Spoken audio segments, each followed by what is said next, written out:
Chittagong M A Aziz stadium বাফুফেকে ২৫ বছরের জন্য বরাদ্দ দেওয়ার সিদ্ধান্ত থেকে ফিরে আসার আহ্বান জানিয়েছেন চট্টগ্রাম সিটি কর্পোরেশনের মেয়র ডাক্তার শাহাদাত হোসেন।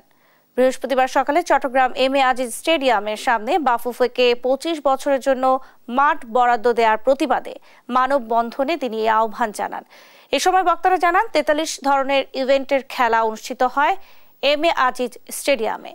সেই মাঠটি শুধু ফুটবলের জন্য ব্যবহার করতে দেয়া হবে এমন সিদ্ধান্ত চট্টগ্রামবাসী কোনোভাবেই মেনে নেবে না বলে মন্তব্য করেন তিনি।